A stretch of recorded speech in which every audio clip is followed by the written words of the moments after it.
Hello guys, মিলন ভাই চ্যানেলে আবার একটা ব্লগ ভিডিও আজকে হবে আমার বাড়ির কিছু নিয়ে। আমি কি কি করি সারাদিন তার ব্লগ ভিডিও হবে, ছোট্ট একটা মিনি ব্লগ গাইস। ব্লগটার সাথে থাকো, অবশ্যই খুব এনজয় পাবেন। চলো নেক্সট টাইম মিলতে হ্যাঁ।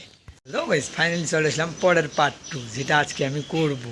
যেসব গাইস, ফাইনালি আমি কালকে দাদু বাড়ি যা জম্বুড়ে নিয়ে যাচ্ছি গাইস। আজকে এই জম্বুড়েটা কাটছে মা, আজকে আমরা কাটে কেটে খাবো সবাই মিলে, দেখবো কেমন লাগে। চলো পরের পার্ট 2 মিলতে হয়। হ্যালো গাইস, জম্বুড়ে খাওয়া দাওয়ার পর আমি এবার একটু খাওয়া দাওয়া করবো। খাওয়া দাওয়ার পর আজকে আমার লাস্ট পরীক্ষা আছে গাইজ। পরীক্ষা দেওয়ার পরে যে ড্যাশগুলো হবে না, পুরো মনটায় খুশি গাইজ, বুঝছো? জানো পরীক্ষা শেষ হওয়ার পরে মনটা একটা ছেলেকে কেমন লাগে, আজকে অনেকটা আমি হ্যাপি। ও গাইজ ফাইনালি চলে এসলাম আমার যেটা তোমরা আমি যে ঘরটাতে ঘুমাই হাতে, ওই ঘরটা আমি আজকে দেখাবো গাইজ। এই দেখো, এই বিছানাটায় আমি শুই। দেখো আজকে আমার ছোট্ট একটা মিনি ব্লগে কিন্তু আমি সব জানবো গাইজ। আমার কেরমা খুব পরিস্থিতি খারাপ গাইজ, তোমরা তো যেটা জানো গাইজ। এবার একটু আমি রেডি হবো, রেডি হওয়ার পরে আমি যাবো বাজার, দোকান খরচ করতে, আমার দোকান আছে তো। তারপরে মাঠে নিলাম 500 টাকা গাইজ, নোটটা কিন্তু সকলে চেনো।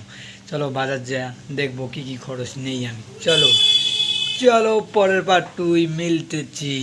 ফাইনালি আমি চলে যাচ্ছি বাজার গাইজ, এটা আমাদের ফেমাস ঢোলের বাজারটা গাইজ। আমি যাচ্ছি সাইকেলের সাথে। না রে, কিসের সাইকেল ধরবে? মুই আঙ্কে আমরা ম্যান মক্কা ঢাকাতে বাইরা ভিডিও যে দূরে থাবো থাবড়াইছো